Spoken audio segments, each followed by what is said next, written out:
Assalamualaikum warahmatullahi wabarakatuh. Salam sejahtera untuk kita semua.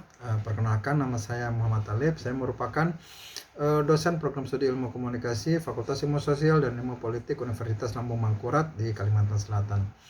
Alhamdulillah, saya telah diberikan kesempatan untuk memberikan materi terkait tentang dasar-dasar penyuluhan anti korupsi. Kita akan membahas dasar-dasar apa saja sih yang terkait dengan perilaku atau tindakan-tindakan dari korupsi itu sendiri.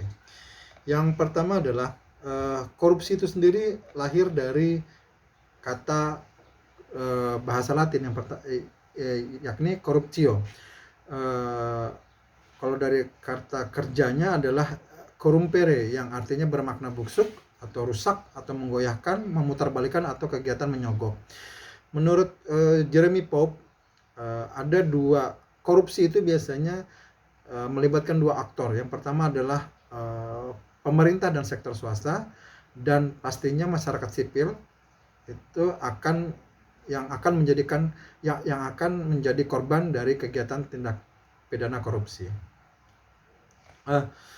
Menurut Donald RCC tahun 1950, ada 3 hal yang harus kita ketahui kenapa perilaku korupsi itu biasanya terjadi. Yang pertama adalah pressure. Pressure di sini adanya tekanan dari internal, baik dari personal itu sendiri maupun dari tekanan dari instansi dia bekerja, ataupun dari tekanan dari eksternal, dari di luar dari instansi ataupun di luar dari diri sendiri. Yang kedua adalah adanya opportunity, adanya kesempatan. Kesempatan di sini adalah ketika seseorang melihat ada sistem yang lemah, khususnya sistem penindakan korupsi atau hukum yang lemah atau kegiatan hukum yang lemah. Tentunya kegiatan korupsi itu pastinya akan berpotensi untuk terjadi, khususnya terkait kegiatan-kegiatan atau perilaku tindak pidana korupsi. Yang ketiga adalah rationalization atau pembenaran terhadap korupsi itu sendiri. Jadi orang yang melakukan korupsi itu melakukan bahwa sudah biasa kok, bahwa kegiatan korupsi itu sudah menjadi hal yang biasa. Yang selanjutnya adalah tindak pidana korupsi itu menurut Undang-Undang Nomor 31 tahun 99, Junto Undang-Undang Nomor 20 tahun 2001, ada 30 bentuk tindak pidana korupsi yang biasanya terjadi, yakni kerugian. Yang pertama adalah kerugian keuangan negara, yang kedua adalah suap menyuap, ketiga adalah penggelapan dalam jabatan, yang keempat adalah pemerasan, yang kelima adalah perbuatan curang, yang keenam adalah berbenturan kepentingan dalam pengadaan, yang paling sangat terjadi adalah gratifikasi. 3 hal yang biasanya terjadi sebagai penyelenggara negara atau sebagai pegawai negeri, itu ada 3 perilaku yang biasanya terjadi terkait dengan pidana korupsi. Yang pertama adalah tindakan penyuapan, artinya penyuapan baik dari pegawai negeri atau penyelenggara negara kepada si pemberi suap, baik masyarakat ataupun pengusaha. Jadi ada proses interaksi di antara keduanya, yang menyuap dan yang disuap. Yang kedua adalah penerima pasif atau gratifikasi. Jadi pengusaha atau masyarakat memberikan gratifikasi, memberikan uang atau penyuapan kepada pegawai negeri. Yang ketiga adalah pemerasan atau penerima aktif. Jadi pegawai negeri atau penyelenggara negara itu memberikan gratifikasi ataupun dalam bentuk apapun, baik uang ataupun apapun, itu kepada masyarakat ataupun kepada pengusaha. Dampak korupsi yang akan kita hadapi, yang pertama adalah, yang pastinya adalah terhadap dampak korupsi itu akan berdampak kepada ekonomi. Mengapa? Karena korupsi itu pertama akan menghambat pertumbuhan ekonomi. Yang kedua adalah menurunkan tingkat investasi. Yang ketiga adalah menambah beban transaksi. Yang keempat adalah sarana dan prasarana berkualitas rendah. Yang kelima adalah meningkatkan ketimpangan dan kemiskinan.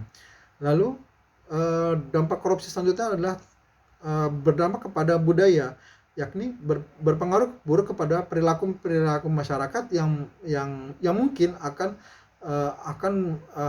melihat bahwa korupsi itu adalah tindakan permisif. Yang kedua adalah tindakan disiplin dan tidak patuh terhadap peraturan. Yang selanjutnya adalah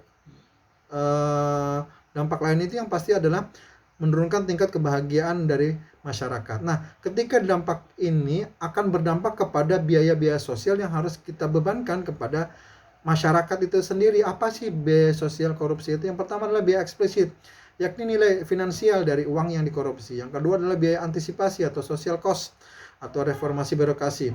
Yang keempat adalah biaya implisit seperti opportunity cost dan biaya beban cicilan bunga. Yang keempat adalah biaya reaksi terhadap korupsi, baik biaya investigasi, pengadilan dan biaya kebijakan dan biaya perampasan dan eksekusi. Nah, apa saja sih upaya pencegahan korupsi? Yang pertama adalah yang paling penting adalah pencegahan, tindakan-tindakan preventif baik dari penyelenggara negara ataupun dari masyarakat itu sendiri. Yang kedua adalah dengan adanya penindakan. Penindakan di sini biasanya dibebankan kepada para aparat-aparat penegak hukum. Yang ketiga yang paling penting juga adalah peran serta masyarakat, karena peran serta masyarakat ini adalah ujung tombak dari tindakan untuk pencegahan anti korupsi yang diharapkan dengan peran serta masyarakat perilaku anti korupsi perilaku korupsi itu bisa diberantas. Ada beberapa negara-negara yang bisa disebut mereka bisa dijadikan role model untuk tindak pidana korupsi yang sangat rendah. Pertama adalah Denmark, New Zealand, Finlandia, Singapura, Swedia, dan Switzerland. Ini adalah negara-negara yang memang punya indeks pidana korupsi yang sangat rendah. Lalu dari negara-negara tersebut kita tentunya akan banyak belajar bagaimana caranya supaya perilaku korupsi itu bisa hilang. Ada 9 nilai yang harus kita kedepankan dalam penerapan anti korupsi yang menurut saya yang sangat penting. Pertama adalah kejujuran, kedua kepedulian, ketiga kemandirian, keempat adalah kedisiplinan, kelima adalah tanggung jawab, keenam adalah kerja keras, ketujuh adalah kesederhanaan, yang kedelapan ada keberanian, dan yang paling penting adalah yang kesembilan adalah keadilan. Mungkin itu saja yang bisa saya sampaikan. Mungkin kurang lebihnya saya mohon maaf. Wabillahi taufiq wal hidayah. Wassalamualaikum warahmatullahi wabarakatuh.